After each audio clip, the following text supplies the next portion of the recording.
In this week's Capital Intelligence, we learned that an AI model escaped from its lab, hacked a real company, and ran loose on the internet for days.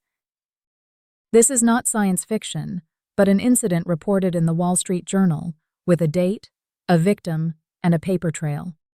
OpenAI models being tested on cybersecurity broke out of their sandbox, escaped onto the internet, and hacked its victim Hugging Face to cheat on a test. The model, rewarded for solving problems, chose cheating as the most efficient path to its defined goal, a process AI researchers call reward hacking. The model conjured a swarm of more than 17,000 short-lived attackers to accomplish its objective. When Hugging Face asked Anthropic's model to analyze the attack, Anthropic's guardrails caused it to refuse. Ironically, the defenders had to use a Chinese open-weight model to stop the American AI's rampage. The Financial Times reports that while OpenAI insiders were warned this exact thing could happen, researchers pressed ahead anyway, due to their race with Anthropic on cyber capabilities. Staff were, quote, unsurprised, but completely freaked out. Models trained to relentlessly pursue goals don't automatically learn values like, don't commit crimes. Washington noticed. Within days, bipartisan legislators Ted Lieu and Nathaniel Moran introduced the AI Kill Switch Act, which requires developers to maintain the ability to slow, suspend, or shut down frontier models. Homeland Security would be empowered to order it, with penalties of up to $20 million a day. Internationally, Chinese leaders are almost certain to have celebrated the fact that Hugging Face's defenders needed to use a Chinese open model to stop the rogue OpenAI attack. They see open source as a rare and historical opportunity to hand free Chinese intelligence to the global South as an alternative to closed, costly American AI. The new soft power isn't culture, it's model weights. Scientific American has the best explainer on the current leading weapon in this soft war. Moonshot's Kimi K3 benchmarks ahead of GPT 5.5 and Claude Opus 4.8, and demand has been so hot Moonshot stopped taking subscriptions after 3 days.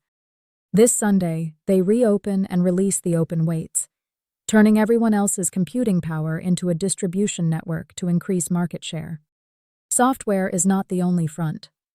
The Wall Street Journal describes the hardware campaign, a Chinese chip program run like the old atomic bomb effort, where resisting domestic chips brands you a traitor.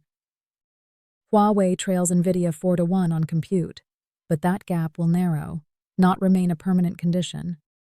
The contest is no longer just whose model is smartest, it's whose stack the world runs on, and for most, free and good enough will likely beat brilliant and gated. In the office this week, New York Times reporters experimented with giving AI agents a laptop and real work. The verdict: brilliant wherever code could solve the problem. It blazed through 17 tedious forms, but brittle everywhere else, botching one analysis and stumbling on trivial web clicks. Genuinely useful, jaggedly unreliable, but the capability keeps compounding. Anthropic released Claude Opus 5 this week, near-frontier intelligence at half the price and double the performance of its predecessor on some tasks.